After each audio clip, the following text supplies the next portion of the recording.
నమస్తే రమగారు. నమస్తే జయ. రమగారు, ఈరోజు ఏం స్టోరీ చెప్పబోతున్నారు? భక్తి భక్తిని గురించిన ఒక కథ చెప్తాం. ఓకే, అంటే భక్తిని పెంపొందించటమా? పెంపొందించడం కాదు, అసలు భక్తి నమ్మకం అపనమ్మకం, భగవంతుడిని తెలుసుకోవటం తెలుసుకోకపోవటం, ఆ జ్ఞానికి అజ్ఞానికి ఉండే వ్యత్యాసం ఓ ఏమిటి? ఇంట్రెస్టింగ్ అండి. విషయం ఇంట్రెస్టింగే, కథ కూడా చాలా ఇంట్రెస్టింగ్ గా ఉంటుంది. చెప్పండి. ఇప్పుడు చాలా కాలం క్రితం పల్లెలు వాట్లల్లో పెద్దగా దేవాలయాలు అవి లేని ఊళ్ళు ఉండేవి వరకు. ఇప్పుడు ప్రతి పల్లెకి బోల్డని దేవాలయాలు, చిన్న చిన్న ఊళ్ళల్లో కూడా పెద్ద పెద్ద కట్టడాలు అవన్నీ ఉన్నాయి. కాదు రమగారు, ప్రతి గ్రామానికి ఒక రామాలయం అంటారు కదండి. రామాలయం అంటే ఒట్టిగా మండపం, ఒక మందిరం లాంటిది. రాముల వారి విగ్రహాలు, ధూపదీప నైవేద్యాదులు అవి ఏముండవు. ఇప్పుడు మా ఊరుందా, మా ఊళ్ళో ఒట్టి రామభజన మందిరమే అది. రామాలయం అంటే సీతారాముల లక్ష్మణుల విగ్రహాలు, ఇవి షోడశోపచారాలు చేయటాలు అవి చాలా తక్కువే చేయ. భజనలు ఉండేవి, రామభజన చేస్తారు. మాకు 2 రామభజన మందిరాలు ఉండేవి. ఇప్పుడు కూడా అవే రామభజన మందిరాలు ఉన్నాయి. అక్కడ విగ్రహాలు ఏముండవు, ఏమి లేదు. 2 పటాలే, అక్కడో పటం ఇక్కడో పటం. ఇక్కడ కొన్ని జాతుల వాళ్ళు ఇక్కడ, కొన్ని జాతుల వాళ్ళు అక్కడ చేసుకోవడం. ఇప్పుడు ఒక మహాలక్ష్మి వారు, మా ఊళ్ళ అమ్మవారు వెలిసిన ఒక దేవాలయం ఉంది, మా వాళ్ళు కట్టింది అంతే. ఇది కూడా దేవాలయం అంటే పెద్దగా మనకి గోపురాలు అవి ఉన్నది ఏం కాదు. ఒక భక్తికి ఒక సులువైన మార్గం అంతే. భగవంతుని తలుచుకునేందుకు సులువైన మార్గాలు. ఇప్పుడు పల్లెటూళ్ళల్లో కొండ కోణల్లో ఎక్కడుండేవి దేవాలయాలు? ఉండేవి కాదు. అయితే ఏమైంది, పూర్వం చాలా కాలం క్రితం ఒక పల్లెటూరులో, ఒక పల్లెటూరుకి ఆనుకుని ఒక కోయ జాతులు కొండవాళ్ళు ఉండే ఒక పెద్ద అడవి ఉండేది. పల్లెటూరులో ఏదో సామాన్య పాఠక జనం ఉండేవాళ్ళు, 4-5 బ్రాహ్మణ కుటుంబాలు కూడా ఉండేవి. ఏదో ఎలాగోలాగా అప్పుడు ఏంటంటే కొద్దిగా చారెడు భూమి ఉంటే ఏదో దున్నుకుని వచ్చిన వడ్లతోటి అన్ని మారకపు రోజులు, వస్తు మార్పిడి రోజులు. అలాగే ఏదో బతికేవాళ్ళు. పెద్దగా డబ్బులు గిబ్బులు అన్ని చోట్ల డబ్బు ఉండటము, ధనంగా ధనికులు భూస్వాములు ఉండే రోజులు కావు అసలు అవి. ఒకవేళ ఉన్నా ఎక్కడో పెద్ద ఊళ్ళల్లో ఉండేవాళ్ళు. ఈ పల్లెల్లో వాటిలలో ఏదో ఉంటే పొలాలే తప్పిస్తే డబ్బున్న వ్యవహారం ఏమీ కనపడేది కాదు. అయితే ఈ పల్లెటూరును అనుకున్న మొన్న అడవి ఉంది కదా, అందులో కొన్ని కోయా కొండ జాతుల వాళ్ళు ఉండేవాళ్ళు. అయితే ఏమైందట, ఓ సంవత్సరం బాగా వానలు పడి పైనుంచి ఒక సెలయేరులో కొన్ని దుంగలు అవి కొట్టుకొస్తాయి కదా, అట్లా. అవునండి. చెట్ల కొమ్మలు కొట్టుకొస్తాయి, దుంగలు కొట్టుకొచ్చేస్తాయి. వానకి మొదలు కదిలిపోయి చెట్లు పడిపోతాయి, అదంతా కింద కొట్టుకొచ్చేస్తుంది. అట్లా కొట్టుకొచ్చిన వాటిల్లో ఒక అంత పెద్ద చింతమొద్దు దొరికింది వాళ్ళకి. చింతమొద్దు దొరికితే అది బాగుంది అనుకున్నారు. ఇప్పుడు మిగిలిన చెట్లు అన్ని ముక్కలు చేసి పెట్టుకున్నారు. ఈ చింతమొద్దుని మామూలుగా ఏం చేస్తారంటే చింత కానీ వేప కానీ మామిడి కానీ నీటిలో బాగా నాననిస్తారు. దాన్ని ఏదో అంటారు, పేరు గుర్తు రావట్లేదు. దీన్ని ఏంటంటే దాని లైఫ్ పెరుగుతుందనమాట. నీటిలో నానిన కొద్దికి గట్టిదనం వస్తుంది చెక్కకి. తర్వాత దాన్ని ఆరబెట్టి దాంతో ఫర్నిచర్ చేసుకుంటారు. సీజనింగ్ అంటారు. సీజన్డ్ వుడ్ దాని పేరే అది. ఆ సీజనింగ్ ఏంటంటే నీళ్ళలో పడేసేయటమే అనమాట. నిద్రగన్నేరు చెట్లు కూడా కొట్టేసి పెద్ద పెద్ద దుంగల్ని చెరువుల్లో పడేస్తారు. పడేసి కొంతకాలం బాగా అది నానిన తర్వాత దాని లైఫ్ పెరుగుతుంది. ఆ చెక్క లోపల ఇంక్లూషన్స్ ఉంటాయి, వరుసల లోపల ఆ తెరలు అవన్నీ ఫిక్స్ అవుతాయి అన్నమాట. దానికి బిగు వస్తుంది ఆ చెక్కకి. అట్లా ఈ నీళ్ళల్లో నాననిచ్చారు. ఆ చింతమొద్దుని ఒకరోజు పగలేద్దామని దాన్ని తీసుకొచ్చి బయట పెట్టుకున్నారు. బాగా ఆ మాత్రం ఎత్తుగా ఉన్నది, బాగా మంచిది. ఇట్లా కావలించుకుంటే ఒక పెద్ద 2 బలాఢ్యులు అట్నుంచి ఇట్నుంచి పట్టుకున్నా వాళ్ళ చేతులు కలవనంత పెద్ద దుంగ అది. 2 బలమైన వాళ్ళు 2 చేతులు అట్నుంచి ఇట్నుంచి కావలించుకుంటే బాగా ఆ మాత్రం కైవారం ఉంటుందా, అంతకంటే ఎక్కువ. అంత పెద్దది, అంత పెద్ద దుంగ. అంత పెద్దదంటే చాలా మంచి వస్తువులు అవి బాగా తయారవుతాయి అని భావించారు. అయితే ఏం చేశారు, నీళ్ళ నుంచి బయటపడేసారు. కొద్దిగా ఆరాక దాన్ని పగలేయటానికి కొట్టేసరికల్లా ఏమైందంటే దానికి బార్క్ లాగా ఉంటుంది కదా, అది ఏమంటారు మన బెరడు, అది ఊడిపోయింది.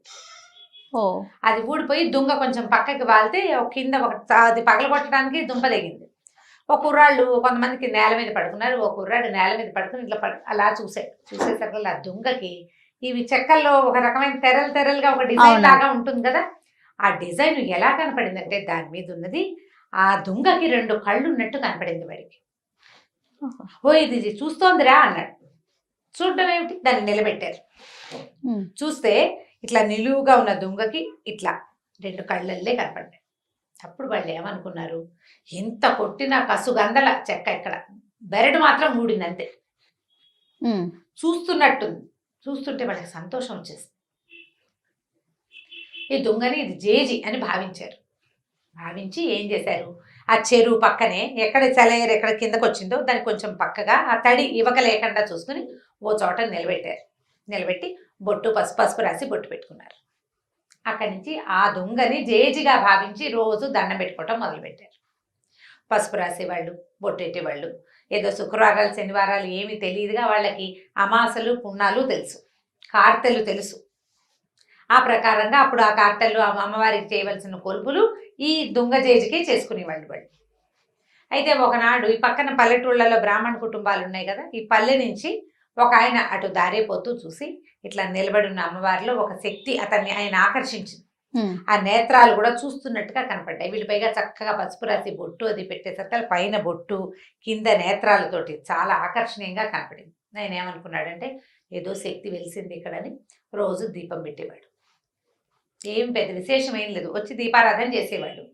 ఏదో పండో ఫలమో పంచదారో పట్టుకొచ్చి పెట్టేవాడు. ఈ పల్లె వాళ్ళు ఉన్నారుగా కొండవాళ్ళు, వాళ్ళు కూడా ఏదో పెట్టేవాళ్ళు తెచ్చి. అక్కడి నుంచి కొలుపులు అంటే వాళ్ళు ఏవో బలేసేవాళ్ళు, ఆ బలులు వేస్తుండేవారు. ఏం చేశారు, క్రమంగా 4 నిట్టాళ్ళు పాతి చుట్టూతా ఒక దడిలాగా కట్టారు. వానకి అది తడిసిపోకుండా, ఎండ క్రమంగా దుంగ కదా పాడవుతుందని భావించి ఓ చిన్న తాటాకు పందిరి, దాని కింద ఈ జేజి. సంవత్సరాలు గడిచినాయి. ఈ కొండవాళ్ళు కోయవాళ్ళు అంటే అయ్యోరు రోజు రోజు పూజ చేస్తాడు కదా, అందుకని ఏం చేసేవాళ్ళు, ఈ అడవిలో పండిన వెదురు బియ్యము, పప్పు, ఉప్పు, బెల్లం వాళ్ళు మారకల్లో తెచ్చుకునేవాళ్ళు. అయ్యవారికి కూడా ఏదైనా ఇవ్వాలని భావించేవాళ్ళు. భావించి ఈయన కొద్దిగా సమర్పించేవాళ్ళు. డబ్బులు ఏం లేవు, కానీ భోజనానికి మాత్రం ఏర్పాటు జరిగిపోయేది బ్రాహ్మణుడి. ఆయన రోజు వాన వంగుడు చలికాలం ఏదైనా సరే రావడం, ఖచ్చితంగా ఉదయకాలం దీపారాధన చేయటం నియమం. దీపం పెట్టేవాడు ఖచ్చితంగా. ఆ దీపం పెట్టడానికి ఓ ఏర్పాటు, అది ఆరిపోకుండా చుట్టూతా దడి ఇన్ని ఉన్నాయి కదా, ఇలా గడుస్తూ ఉండేది. చాలా కాలం ఇలాగే గడిచిపోయింది. ఆ దారిపోతూ ఓ దండం పెట్టుకోవటం. పల్లె వాళ్ళంతా రోజు ఏం చేసేవాళ్ళు, వెళ్ళేటప్పుడు దండం పెట్టుకునేవాళ్ళు, వచ్చేటప్పుడు ఇంత దొరికింది, నీ పొద్దు నేను చూసి దండం పెట్టుకున్నావు, ఇది దొరికింది. పొద్దు నేను చూసినా ఏమీ దొరకలేదు. ఆ రెండు, ఒకటేమో సంతోషంగా చెప్పేవాళ్ళు, రెండోది కంప్లైనింగ్గా చెప్పేవాళ్ళు. మర్నాడు నిన్ను అడిగాను కదా ఇవాళ దొరికిందని సంతోషించేవాళ్ళు. ఏముంది, భక్తి మూఢత్వం అంతే. దొరికే నాడు దొరుకుతుంది, దొరకని నాడు దొరకదు. దానికి అమ్మవారు చేసేది వీటికి ఇది ఏమీ లేదు, కానీ అలా నమ్మకం అనమాట. అయితే కొన్నాళ్ళ తర్వాత ఏమైందంటే, ఇది 12-13 సంవత్సరాలు నడిచిపోయింది. ఒకరోజు మంచి వర్షాకాలం, ఈయన దీపారాధన చేయడానికి వాన వేళనే వచ్చాడు. రోజులాగా తెల్లవారే కరవ లేట్ అయిపోయింది. ఇతను వచ్చేసరికల్లా ఆయనకి ఎట్లా కనపడిందంటే, దూరం నుంచి ఒకడెవడో ఒక గుర్రం కట్టేసింది కింద. ఈ అమ్మవారి తాలూకు తాటాకుల పాక దగ్గరే ఒక గుర్రం కట్టుంది. గుర్రం బాగా తడిసిపోయింది, ఎప్పటి నుంచో వానలో తిరుగుతోంది. ఒక మనిషి అక్కడ నుంచుని ఉన్నాడు. దూరం నుంచి చూస్తే వాడి పెద్ద ఆజానుబాహుడు, కటువుగా ఉన్న రూపం. వాడి బట్టలు అవన్నీ ఎలా ఉన్నాయంటే మొరటుగా ఉన్నాయి. ఆ రోజుల్లో గుర్రాలు అందరి దగ్గర లేవు, బందిపోటు దగ్గర దొంగల దగ్గర మాత్రమే ఉంటాయని చెప్పుకునేవాడు. వీడెవడో బందిపోటు దొంగ. వాడు అమ్మవారితో ఏదో అక్కడ నిలబడి మాట్లాడుతున్నాడు. ఇటు వచ్చి వెనక్కి వచ్చాడు. అమ్మో వీడు వచ్చేస్తున్నాడు అని చెప్పి ఆయన ఆమె దగ్గరికి వెళ్ళకుండా దూరంగానే చెట్టు చాటును నిలబడ్డాడు. వాడు ఏం చేశాడు, ఆ గుర్రానికి కట్టి ఉన్న సామాన్లలో ఒక గొడ్డలు తీసుకెళ్ళాడు. గొడ్డలు తీసుకెళ్ళి ఆ గొడ్డలతో ఆ చెట్టుని నరకబోయాడు. ఆ జేజిని, ఆ దుంగని నరకబోయాడు. నరకబోయేసరికి ఆ దుంగల నుంచి ఒక ఆవిడ బయటకు వచ్చింది. అదంతా ఈ బ్రాహ్మణ ఆయన చూస్తున్నాడు. ఇక్కడ ఏం జరిగింది, ఇతను ఒక బందిపోటు దొంగ. 4-5 రోజులుగా దారులు కాచి సంపాదించడానికి ప్రయత్నం చేస్తున్నాడు. ఏ అవకాశము అతనికి కుదరలేదు. పోనీ 4 కట్టెలు కొట్టి ఇంటికి పట్టుకెళ్తే ఇంట్లో వాళ్ళు కాస్త కలుగంజో తాగుతారంటే, వర్షాకాలం వాన విపరీతంగా, ఎక్కడ కట్టె లేదు, ఏమీ లేదు. ఇంట్లో ముసలి తల్లి ఉంది, కడుపుతో ఉన్న భార్య ఉంది, 1-2-3 చిన్నపిల్లలు ఉన్నారు. వాడికి ఆహారం అవసరం ఇంటికి. దొంగే వాడు ఇదంతా చూసి ఎక్కడ అడవిలో దొరక్క తిరిగి వెళ్ళిపోతూ ఈ దుంగను చూశాడు. ఈ కట్టడంలో ఉండి ఏమి తడి అంటూ అంటకుండా ఉన్నది, దీన్ని పగలేసి సగమైన గుర్రం మీద మోసుకెళ్ళిపోతే ఓ సంచి తెచ్చుకున్నాడు. గోన్ సంచి కూడా ఉంది వాడి దగ్గర. తడవకుండా పట్టుకెళ్ళిపోతే పట్నం పట్టుకెళ్ళి అమ్మేసుకోవచ్చు, ఇంట్లో వాళ్ళకి 4 నూకలు వస్తాయి, కాస్త 4 నూకలు కొనుక్కోవచ్చు. ఆ ఉద్దేశంతో అతను ఏం చేశాడు, ఇక్కడ ఏమి ఆ వస్తువు దొరికింది ఏమీ లేదు, పూజ జరుగుతోందని తెలిసింది, కానీ పూజ ఏమిటి దుంగకి, తను చేయడు ఆ పూజ, జస్ట్ చూశాడు అంతే. గొడ్డలు తీసుకొచ్చి నరకబోయాడు. నరకపోతే అందులోంచి అమ్మవారు లేచి బయటకు వచ్చింది. వీడికి కనపడుతోంది. బ్రాహ్మణ ఆయన నిమిత్తలు ఉంచున్నాడు కదా పెద్ద మనిషి. ఈయనకి ఎలా కనపడింది? ఒక చామన్ ఛాయగా ఎత్తుగా పెద్ద బొట్టు పెట్టుకుని, కొప్పు వెనకాల పువ్వులు అవి ఉన్నాయి, ఏదో ఒక నేర్చీర కట్టుకున్న ఒక నడి వయసు పాటక స్త్రీలాగా కనిపిస్తోంది. కానీ ఖచ్చితంగా దొంగలోంచే వచ్చింది. ఓ అప్పుడు ఆవిడ ఏం చేసింది? ఏరా నాయన ఇట్లా కొట్టేస్తున్నావు, నేను ఎప్పటి నుంచో ఈ దొంగలో ఉన్నాను, ఈ పాటక జనం అంతా దండం పెట్టుకుంటారా నన్ను, నువ్వు దొంగను కొట్టద్దు నువ్వు అన్నది. అనేసరికల్లా ఆ దొంగ అన్నాడు, నేనేం చేయను, నాకు ఎక్కడ ఏమీ దొరకలేదమ్మా, ఏదైనా ఒక రూపాయి దొరికినా నిన్ను వదిలిపెట్టి వెళ్ళిపోయేవాడిని, పగలేసి తీసుకెళ్ళాను అనుకో 10 రూపాయలు దొరుకుతాయి, నేను అందుకే కొట్టబోయాను అన్నాడు. అనేసరికల్లా ఆవిడేమంది, డబ్బులే కదా నేను ఇస్తానని ఆవిడ ఏం చేసింది, ఓ ఇంత మూట ఎత్తి వాడి చేతిలో పెట్టింది. గల్లుమంటోంది మూట. దూరం నుంచి మనకి డబ్బుల కట్టలు అవి ఇవ్వడం తెలీదు, తెలిసిపోతుంది కదా. ఈ డబ్బు గల్లు మనటం, ఒక డబ్బుల మూట, చిన్న మూటలు ఉంటాయి డబ్బులు. ఆ రోజుల్లో ఏం చేసేవాళ్ళు, సంచుల్లో వేసి నాణేలు కదా. తెలిసింది అతనికి, బ్రాహ్మడికి అర్థమైంది. ఆ మూట ఎత్తి వాడి చేతిలో పెట్టింది. వాడి వీడికి వంగి వీడి కాళ్ళకి దండం పెట్టి వెళ్ళిపోయాడు. అవురా 12-13 సంవత్సరాల నుంచి అర్చన చేస్తుంటే 10 పైసలు ఇవ్వలేదే నాకు, వీడెవడ గొడ్డలెత్తితే ఇచ్చేసింది. ఇదనమాట మార్గం. ఇదే కదా మార్గం. సరే ఏం చేశాడు, ఆ దీపారాధన పక్కన పెట్టి ముందు ఇంటికి వెళ్ళిపోయాడు. మళ్ళీ ఊళ్ళోకి వెళ్ళి గొడ్డలు పుచ్చుకొచ్చాడు. గొడ్డలు పట్టుకొచ్చాడు. సరే దీపాన్ని సామాన్లు కూడా పట్టుకెళ్ళాడు. పట్టుకెళ్ళి అన్ని అక్కడ పెట్టి గొడ్డలు ఎత్తాడు కొట్టడానికి. ఎత్తటం ఏమిటి, గంటలు గణ గణ గణ గణ మోగిపోయింది. 1 గంట ఉంది అక్కడ. 1 గంట ఎన్ని గంటలు గానో మోగింది. పెద్ద వెలుగు వచ్చింది ఒకేసారి. ఒక పిడుగు పడితే మెరుపు వస్తే ఎలా వస్తుంది, ఆ మెరుపు మనకు కంటి ముందే మెరిస్తే కళ్ళు చీకట్లు గమ్మిపోవు మనకి. పెద్ద మెరుపుల్లే వచ్చింది. ఈ దెబ్బ అసలు ఇట్లా దానికి తగలకుండా, ఇంకా తగల్లా గట్టిగా తగలక ముందే పెద్ద మెరుపు, గంట మోగిపోయింది విపరీతంగా. కళ్ళు కాస్తపోయినాయి బ్రాహ్మణాయనకి. అమ్మో నా కళ్ళు కనపట్ల, మెరుపు కళ్ళు మిరుమిట్లు కొలిపోయి ఇవి గొడ్డలి పడిపోయింది. కళ్ళు మూసుకుని కింద కోలిపడిపోయాడు. అక్కడి నుంచి లోపల నుంచి అమ్మవారు లేచి బయటకు వచ్చింది. బయటకు వచ్చేసరికల్లా, ఏం బ్రాహ్మణాయన అదేమిటమ్మా, నన్ను గుడివాడిని చేసేసావు నువ్వు, ఇందాకటి వాడు కొట్టినప్పుడు వాడికి కొడుతుంటే వాడికి డబ్బిచ్చావే, ఇన్నేళ్ల నుంచి నిన్ను సేవిస్తున్నాను, నాకు 1 రూపాయి ఇవ్వల, పైగా కొడితే డబ్బిస్తావని నేను కొట్టబోయాను, నేను వాడికి డబ్బిచ్చి నా కళ్ళు పోగొడతావా నువ్వు, నీకు భక్తుడిని కదా, 12-13 ఏళ్ళ నుంచి నిన్ను సేవిస్తున్నాను ఇన్ని సంవత్సరాలుగా అనేసరికల్లా ఆవిడేమందంటే, నిజం, నువ్వు నా భక్తుడివి, వాడు నా భక్తుడు కాదు, వాడికి నేను ఉన్నట్టే తెలీదు, నన్ను అమ్మవారిగా భావించి కొట్టలే, వాడు దొంగగా భావించి కొట్టాడు, వాడు అజ్ఞాని, ఇందులో దేవుడు లేడని వాడు అనుకున్నాడు, నీకు తెలుసు నేను ఇందులో ఉన్నానని, నీకు తెలుసు కదా, తెలిసి నువ్వు నన్ను కొట్టబోయావు, భగవంతుడని తెలిసి శక్తి అని తెలిసి కొట్టబోయిన వాడికి కళ్ళు పోవాలా ప్రాణం పోవాలా, వాడు అజ్ఞానంతో చేశాడు, వాడికి తెలియదు అసలు నేనెవరో తెలియదు వాడికి. నువ్వు 12-13 సంవత్సరాల నుంచి నేను ఇక్కడ ఉన్నానని నమ్మావు, నాకు రోజు దీపం పెట్టావు, నువ్వు పెట్టిన దీప వెలుగులోనే ఈ ఊరి జనమంతా నన్ను చూసి దండం పెట్టారు, ఒక్కరోజు కూడా అన్నానికి వెతుక్కున్నావా నువ్వు, ప్రతిరోజు నీ అన్నం ఏర్పాటు చేశాను నేను, నువ్వు నాకు దీపం పెట్టినందుకు ప్రతిగా నీకు భోజనం ఏర్పాటయ్యింది, అది నేనే చేశానని మరి నేను కాకపోతే ఎవడు చేశాడు, వాళ్ళు నీకు తెచ్చిచ్చారు, నాకు నువ్వు దీపం పెట్టావు కాబట్టి వాళ్ళు నీకు ఇచ్చారు, మీ ఇంట్లో నువ్వు పెట్టుకుంటే తెచ్చియ్యరు కదా. ఇప్పుడు వాడు అజ్ఞానంతో కొట్టాడు, వాడికి నేను వద్దన్నా కొడతాడు, నేను వాడిని ఏం చేయలేను, ఎందుకంటే వాడు నన్ను నమ్మడు అసలు, నేను తెలియదు వాడికి, నీకు తెలుసు, తెలిసి నువ్వు చేయొచ్చా ఈ పని,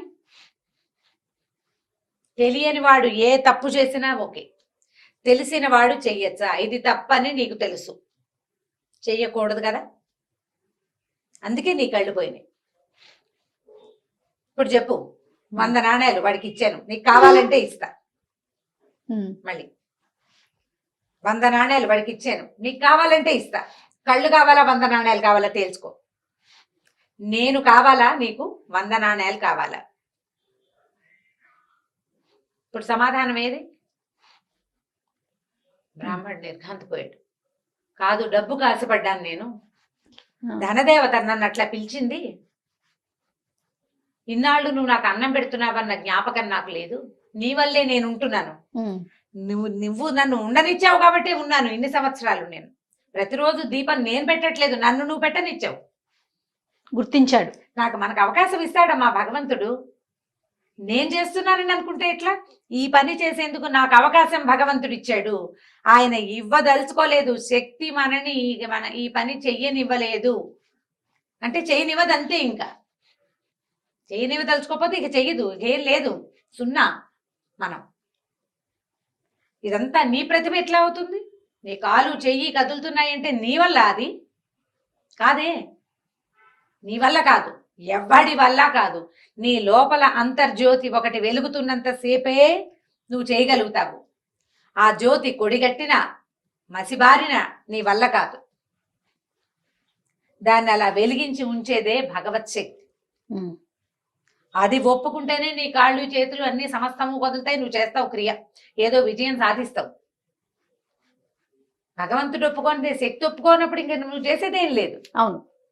దాంతో ఆవిడ కాళ్ళు పట్టుకున్నాడు, నన్ను రక్షించు, నాకు బుద్ధి వచ్చింది,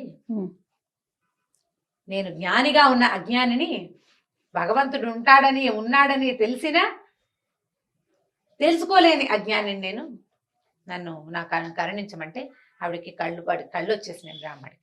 కానీ ఆ అమ్మవారు అతనికి కనపడలా. బతిమలాడుకున్నాడు, కనిపించమని. నాకు ఒక్కసారి కనపడు, దూరం నుంచి చూశాను నిన్ను దగ్గర నుంచి చూసే అవకాశం నాకు ఇవ్వు.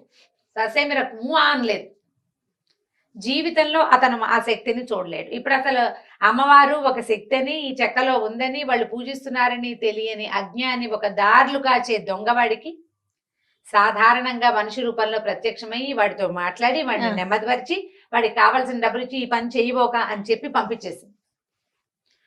ఇన్ని సంవత్సరాలుగా పూజ చేస్తున్న వాడికి ఎప్పటికీ వాడికి అవకాశం కనిపించదు. ఆ మనిషికి అవకాశం లేదా, బ్రాహ్మడికి ఆ అవకాశం ఇవ్వకుండానే అమ్మవారు లోపలికి వెళ్ళిపోయి ఆ తర్వాత ఎప్పుడూ ఎవ్వరికీ కనపడలేదట. కానీ పూజ మాత్రం జరుగుతూనే ఉండేది, పూజ జరిగేది. ఈ నిదర్శనం ప్రపంచానికి తెలిసింది. ఆ నిదర్శనానికి ప్రత్యక్ష సాక్షి అయిన బ్రాహ్మడికి మాత్రం అమ్మ తాలూకు సారూప దర్శనం, సహజంగా ఉన్న రూపంలో ఉన్న దర్శనం ఆమె ఎట్లా కనపడుతుంది అతను ఎప్పటికీ చూడలేకపోయాడు, తెలుసుకోలేకపోయాడు. మనం ఏదైనా తప్పు అని మన లోపల తెలిస్తే అది చేయకూడదు. శక్తి ఉంది, ఏది కనపడదే అలా ఉంటుందా ఇలా ఉంటుందా కనపడదే అని అడగకూడదు. దాని స్వరూపాన్ని నీకు ఒకసారి అర్థమైతే నీ లోపల తెలుసుకోవడానికి ప్రయత్నించాలి. మనసులో ఆ జ్ఞాన దృష్టితోటి తెలుసుకోవాలి. సాకారమైన రూపంలో చూడాల్సిందేనని, నువ్వు కనపట్టలేదు కాబట్టి లేదని ఇలాంటి మాటలు మాట్లాడకూడదు. నీకు నమ్మకం ఉంటే, నీకు తెలియకపోతే వేరే కదా. నమ్మకం లేదు అని ఎవడు చెప్పడు, ఒకవేళ చెప్పినా అది అబద్ధం చెప్తున్నట్టే. అది అబద్ధం చెప్తే ఇప్పుడు ఉన్నాయి. కొంతమంది చూడండి వితండవాదం చేస్తా ఉంటారు, ఏది ఎక్కడుంది, ఇక్కడుందా అక్కడుందా చూపించండి అని. ఇలాంటి వాళ్ళకి ఇలాంటి కథ నిజంగా చెంప పెట్టే కదా. మన శరీరంలో ప్రాణం ఎక్కడుందో ఒక చోట నువ్వు చూపించు, నువ్వు చేయలేదు. అది ఇందులో ఒక్క పదార్థం నువ్వు చేసింది కాదు. నీ శరీరంలో నువ్వు పైన గోళ్ళకి రంగేస్తావు, ఏది గోరు మొలిపించు, నీ వల్ల అవుతుందా? గోరింటాకు గోళ్ళని పెట్టుకుంటాం, ఈ చర్మం తెప్పించు ఎక్కడి నుంచి అయినా. చర్మం దానంతటది తెచ్చుకుంటుంది. రిపేరబుల్ పొజిషన్ లో ఉంటే బాడీ దాన్ని రిపేర్ చేసుకుంటుంది, అది ఎవ్వరూ చేయలేరు. ఇవన్నీ దానంతటది చేయవలసిందే తప్ప నువ్వు చెయ్యని దానికి నువ్వు సాక్ష్యాలు అడిగితే ఎలా కుదురుతుంది? చాలా బాగుంది రమ్మగారు, కథ మాత్రం చాలా అద్భుతంగా ఉంది. అదే నేను చెప్పట్లా, వితండవాదం చేసే వాళ్ళకి నిజంగా చెంపపెట్టు లాంటి కథలు ఇలాంటివన్నీ కూడా అవును, అద్భుతంగా ఉంది. పిల్లలకి చెప్తానికి బాగుంటుంది, పెద్దవాళ్ళు తెలుసుకోవడం ఇంకా బాగుంటుంది. రైట్ అండి, నమస్తే. నమస్తే. ఈ వీడియో కనుక మీకు నచ్చినట్లయితే లైక్ చేయండి, షేర్ చేయండి. మరిన్ని ఇంట్రెస్టింగ్ వీడియోస్ కోసం మా ఛానల్ని సబ్స్క్రైబ్ చేసుకోండి.